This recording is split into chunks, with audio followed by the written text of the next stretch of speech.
Assalamu alaikum. Welcome to our podcast, Maturified. This is our very first episode we are recording. And basically इस podcast के पीछे का मकसद इसके नाम से ही झलकता है, मैच्योरिफाइड।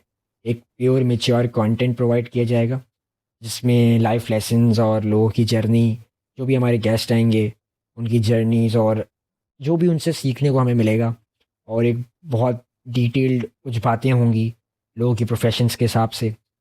और मैं बस आप लोगों से यही होप करता हूँ कि आप लोगों को ये पसंद आए, क्योंकि आजकल की कंटेंट क्रिएशन की जो मार्केट है वो थोड़ी सी स्पाइस वाली हो चुकी है। उसमें थोड़ा सा आपको ऐसी चीज़ें ऐड करनी पड़ती हैं, सम क्रिंज टाइप थिंग्स जो कि चीज़ को स्पाइसी करे। बट यहाँ पे ऐसा नहीं होगा। ये एक समझ लें चैनल ऐसा है जो एजुकेशन और लाइफ लेसन्स, मोटिवेशंस, इन सब चीज़ों को हम लोग आगे और प्रमोट करेंगे, और बेसिकली कुछ सीखने को मिलेगा। और अब ये इस जगह की, इस स्टूडियो की जो इतनी मेहनत से बनाया था, अब ख़ास तौर पे अहमियत ज़्यादा मेरे लिए बहुत ज़्यादा बढ़ गई है, क्योंकि माय लेट फ्रेंड उमैज़ अशर, उसने मेरे साथ बहुत मेहनत की थी इस स्टूडियो को बनाने के लिए, और बहुत दिल से बनाया था।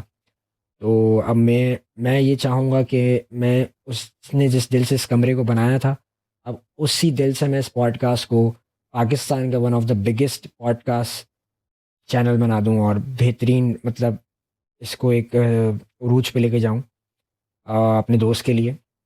और अब चलते हैं हमारे जो गेस्ट हैं उनकी तरफ, जो हमारे वेरी फर्स्ट गेस्ट हैं। बेसिकली ये वो शख्स हैं जिनसे मैं बचपन से इंस्पायर हूँ, और हमेशा से इनके बारे में सुना है, और इन्होंने अपना करियर बहुत अच्छा गुजारा है, और एक सक्सेसफुल करियर इन्होंने गुजारा है।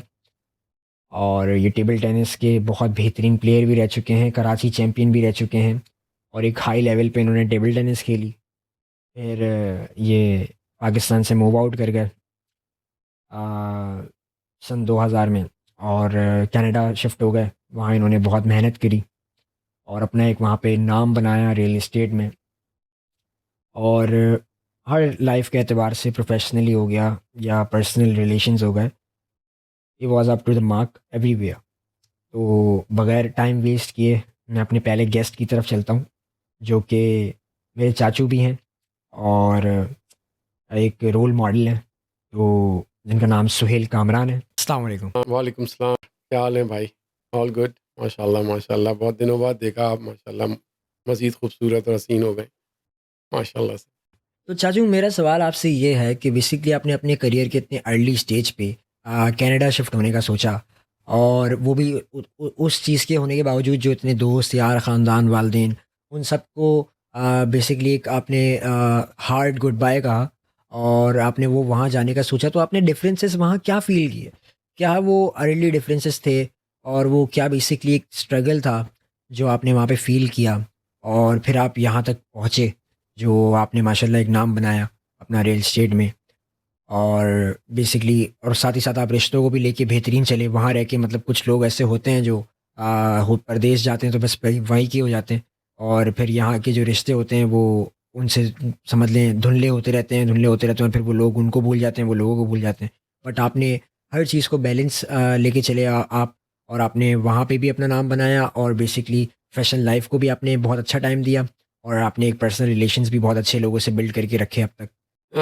जहाँ तक आप कहते हो भाई, माइग्रेशन और उसके बाद वहाँ पहुँचना और वहाँ जाके डिफरेंस का फ़ील लेना, ये एक बहुत लॉन्ग लॉन्ग स्टोरी होती है। उसके पीछे बहुत सारी वक़्त, बहुत सारे एफ़र्ट्स और बहुत सारी ऐसी चीज़ें होती हैं, जिसमें हम चल रहे होते हैं, गुज़र रहे होते हैं, और वो सारी चीज़ें जो हैं हमारी एक नया एक्सपीरियंस हमें दे रही होती हैं। तो वो वक़्त हमारा बहुत अच्छा तो नहीं कहेंगे, लेकिन बहुत टफ़ ज़रूर था। 2000 में गया था, आज से कोई 25 साल पहले कनाडा, और जब से लेके अब तक मैं उन प्रो पाकिस्तानियों में से होऊँगा जो तकरीबन तकरीबन कोई 30 से 35 दफ़ा, यानी साल में 1 और साल में 2 दफ़ा पाकिस्तान आया हूँ। मैं अपने सारे कई दोस्तों को, जो मेरे 25 साल के साथी हैं, कनाडा के दोस्त हैं, रिश्तेदार हैं, जानने वाले हैं, वो 10 साल में, 5 साल में, और कम से कम भी 3 साल में 1 ट्रिप करते हैं पाकिस्तान का। लेकिन हम काफ़ी काफ़ी पैट्रियोटिक किस्म के पाकिस्तानी रहे हैं। अपने लोग, अपने दोस्त, अपने रिश्तेदार, अपने माँ-बाप को कभी नहीं छोड़ा। तो जो डिफ़रेंस बताते हैं, डिफ़रेंस ये है मेरे भाई, सबसे बड़ा डिफ़रेंस ये है कि वहाँ पर जब आप एफ़र्ट्स करते हैं, जब आप मेहनत करते हैं, तो उस मेहनत से आपको वो सारी चीज़ें हासिल होती हैं जो एक इंसान डिज़र्व करता है और जो इंसान की एक अ, लाइफ़स्टाइल में उसको चाहिए होता है। सारी बेसिक्स जो हैं, सारी बेसिक नेसेसिटीज़ आपको within the few years hard work के बाद आपके पास एक सिस्टम में आ जाती हैं। और वही अगर मैं 25 साल फिर के देखता हूँ, तो इन 25 सालों में पाकिस्तान में देखता हूँ कि जो जो हमारा 80 की दिहाई का पाकिस्तान था, उसका तो मतलब कोई कंपैरिज़न नहीं था। 80 से लेके मैं कहता हूँ 88 तक हमने जो पाकिस्तान यानी देखा है और जो इसकी खूबसूरती थी, जो इसके लोग खूबसूरत होते थे, जो दिलों में करने में, मामलात में हमारी एक क्लीननेस होती थी, वो अब बिल्कुल भी नहीं। हम बहुत सारे लोग डिफरेंट माहौल में आ गए, डिफरेंट सिचुएशन में आ गए। अनफॉर्चुनेटली अनफॉर्चुनेटली बिग डिफरेंस है लाइफ में जो किसी की जवानी के 30 साल से लेके 50 साल की उम्र के यहाँ गुज़रे पाकिस्तान में और दूसरे किसी के अमेरिका, कनाडा, यूरोप में गुज़रे, तो उसने उस पे अल्लाह का बहुत मैं समझता हूँ कि बहुत फ़ज़ल था। अल्लाह का उसकी औलाद पे, उसकी जनरेशन्स पे बहुत बहुत सारी चीज़ों में बहुत अल्लाह ने फ़ज़ल किया। जो हमारे दोस्त, रिश्तेदार, बहन-भाई यहाँ रह गए, उन्होंने बहुत मेहनत की, हमसे भी कहीं ज़्यादा यकीनन मेहनत की, लेकिन वो बहुत सारी चीज़ों में, बहुत सारी महरूमियों में रहे, जिसका हमें वहाँ रह के बहुत अंदाज़ा होता है।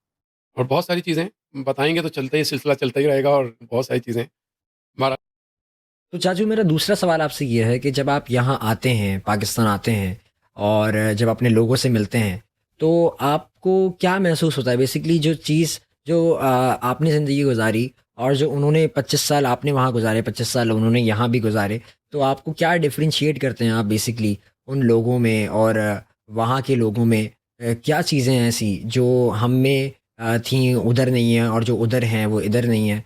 तो बेसिकली वो क्या हैं? तो आप जो आपने फ़ील करे हैं पर्सनली? जो बिग डिफ़रेंस है वो यही है कि सबसे ज़्यादा जो अ, यहाँ आते हैं तो हम बहुत अफ़सोस के साथ ये फ़ील करते हैं और बहुत अफ़सोस होता है बहुत के लोगों में यहाँ पर मामलात में उनके बेहतरी नहीं आई बल्कि कुछ स्टेप वो पीछे चले गए। उसमें उनका कसूर नहीं है, उसमें यहाँ के मामलात का है, गवर्नमेंट का है और दूसरे मामलात हैं यहाँ के जिसकी वज़ह से सारे या मेजॉरिटी ऑफ द जो हैं हमारे वो उन चीज़ों से महरूम हैं जो वो डिज़र्व करते हैं जितनी वो मेहनत करते हैं। लेकिन बहरहाल पाकिस्तान की जो खूबसूरती है वो सबसे बड़ी खूबसूरती ये है कि यहाँ मोहब्बत है। और यहाँ के रहने वाला जिस खुलूस से आज से 25 साल पहले जब हम छोड़ के जा रहे थे, उससे भी ज़्यादा खुलूस अभी भी है। और वो बहुत सारे हमारे कैनेडियन अमेरिकन जो वहाँ मूव हो जाते हैं, माइग्रेट कर जाते हैं और वहाँ के सिटीज़न जाते हैं, वो इस चीज़ को एन्जॉय नहीं कर पाते क्योंकि वो वहीं पे सेटल हो जाते हैं और उनका आना-जाना भी बहुत लिमिटेड हो जाता है पाकिस्तान। जो पाकिस्तान आता है, वही इस चीज़ को एन्जॉय करता है कि जो मोहब्बतें, जो खुलूस है, जो चीज़ें वो आउटस्टैंडिंग है पाकिस्तान की। जो यहाँ की बेसिक्स हैं, जो इंसान के पास होनी चाहिए, वो उस पे हम क्या बात करें? कोई लिमिट ही नहीं है उनकी बात करने की।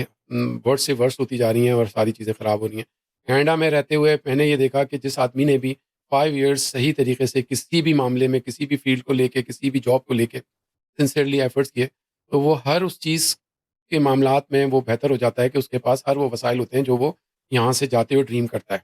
ये मैं हर क्योंकि मैं जिस प्रोफ़ेशन से वाबस्ता हूँ लास्ट 14 ईयर से, उसमें मैं बहुत ज़्यादा न्यू इमिग्रेंट से लोगों से जो माइग्रेट करके आते हैं, उनसे पूरे ऑल ओवर द वर्ल्ड जो आते हैं, उनसे मिलता हूँ। उनको मैं यही कहता हूँ कि भाई, आपने सिर्फ़ स्ट्रेट यहाँ पे रहना है।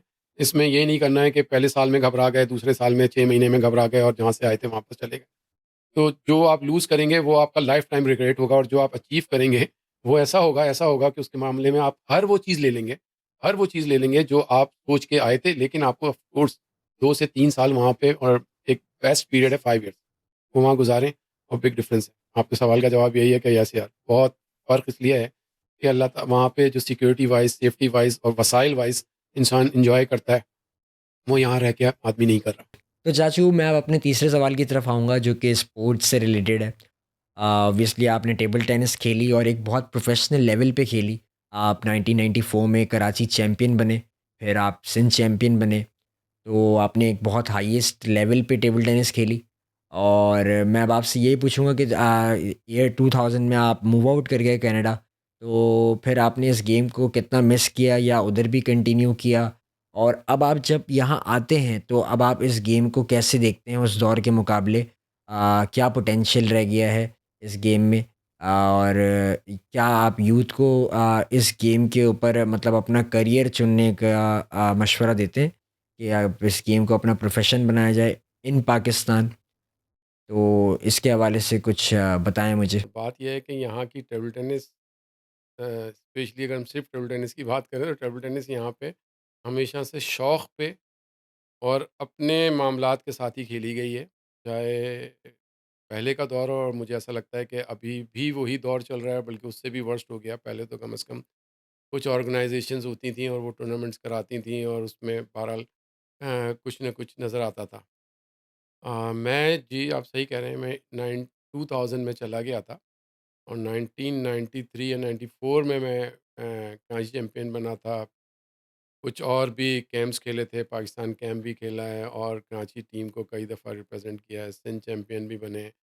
बहुत अच्छा वक़्त था, लेकिन जो फ़र्क है वो ये है कि भाई टेबल टेनिस आपको कोई प्रोफ़ेशनली कहीं साउंड करती नहीं है, कहीं जाके आपको कुछ बनाती नहीं है।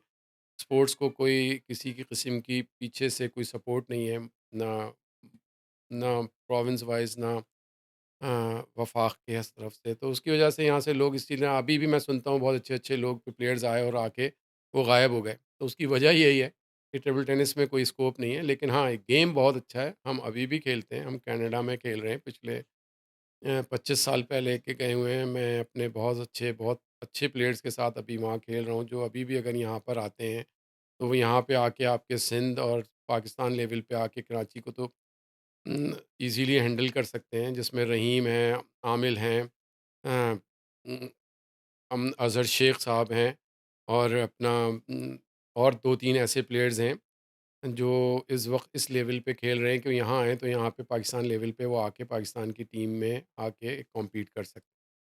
तो टेबल टेनिस तो अभी भी लगे हुए हैं, लेकिन टेबल टेनिस में वो चीज़ नहीं है कि अगेन कि आपका जो क्वेश्चन था कि भई कुछ खेलना चाहिए, तो येस खेलना चाहिए, लेकिन सिर्फ़ शौक की हद तक। प्रोफ़ेशन नहीं बना सकते, ज़िंदगी में आगे नहीं बढ़ सकते इसके साथ। तो बस ये है। यहाँ के मैं अपने सारे सीनियर्स का ज़रूर ज़िक्र करूँगा, जिसमें आरिफ नाखुदा, फरजाद, सैफ, आरिफ खान, सुहेल हयात, जावेद चोटानी, ये सारे वो प्लेयर्स थे जिन्होंने हमें बहुत कुछ हमने इनसे सीखा है और बहुत अच्छा इनके साथ टाइम गुज़रा है और ये हमारे सीनियर्स हैं, हम अभी भी इनकी उसी तरह रिस्पेक्ट करते हैं, जैसे हम पहले करते थे। थैंक्स फॉर जॉइनिंग चाचू। और बहुत अच्छा लगा, आपने बहुत बेहतरीन बातें करी और बहुत एक्सपीरियंसेस शेयर करे अपनी लाइफ के। और मैं जाते जाते बस आपसे यही पूछता जाऊंगा कि मैं आपसे बेसिकली बहुत इंस्पायर्ड हुआ हूँ। आपने हर चीज़ को बहुत बैलेंस वे में लेके गए हैं, आप वो प्रोफेशनल लाइफ हो पर्सनल लाइफ हो, हर चीज़ को आपने बहुत बैलेंस से मेंटेन करा है। तो मैं बहुत इंस्पायर्ड हुआ इस चीज़ से। तो आप क्या हमें ऐसा क्या कहेंगे, क्या जाते-जाते एक मशवरा देते जाएँगे कि हम भी एक ऐसी लाइफ़ को बैलेंस लाइफ़ को लेके चलें आगे और ज़िंदगी में सक्सेस को हासिल करें? जी, अता हाँ बेटा। हाँ, the main thing is this कि आपने सबसे पहले तो थैंक यू वेरी मच, आपने बुलाया और आपका स्टूडियो मुझे बहुत, बहुत, बहुत अच्छा लगा। जिस तरह से आपने इसको डेकोरेट किया है और जिस तरीके की लाइटिंग है और सब कुछ है, wonderful, we really like. Uh, life में मैं हर अपने अपने बच्चों को, जो मेरे 2 बेटे हैं, उनको भी मैं यही कहता हूँ और अपने सब तुम सबसे और सारे यंगस्टर से एक ही मेरी एडवाइस है कि सबसे इम्पोर्टेंटली ये है कि जब भी काम करें बहुत सिंसियरली करें। सिंसियर से मकसद होता है कि दिल से करें और बाकी मेहनत आप करके आप अपने अल्लाह पे छोड़ दीजिए। जो अल्लाह आपको सक्सेस देगा, अल्लाह के वो सक्सेस एक अलग ही होगी।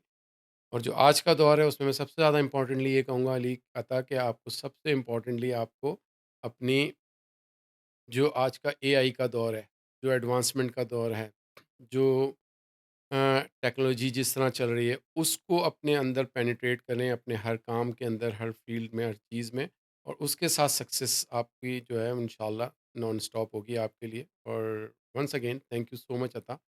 आपने मुझे इनवाइट किया और इट इज़ वंडरफुल प्लेस और keep it up and good luck to you for your all future. Thank you once again for coming चाचू, आपने टाइम दिया। और अब चलते हैं हम पॉडकास्ट की अख्ताम की तरफ। आप लोगों से यही होप करते हैं कि आपको पसंद आएगा हमारा ये पहला पॉडकास्ट, पहला एपिसोड। और उम्मीद करता हूँ कि आप लोग इसको बहुत ज़्यादा पसंद करेंगे, लाइक करेंगे, शेयर करेंगे और हमारे चैनल को मैच्योरिफाइड जिसका नाम है इसको सब्सक्राइब करेंगे, ये बहुत ज़रूरी है।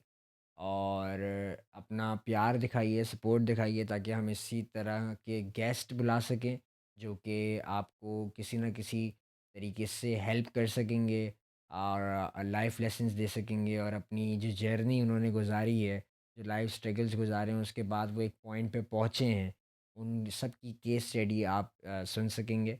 अभी आगे और भी एपिसोड्स आने हैं और बहुत लंबी जर्नी है, लेकिन आप लोगों की सपोर्ट के बगैर ये इम्पॉसिबल सी बात है। तो बने रहिएगा हमारे साथ। I hope you all like this first episode of our podcast Maturified. Thanks thanks a lot. बने रहिएगा और प्लीज़ सब्सक्राइब।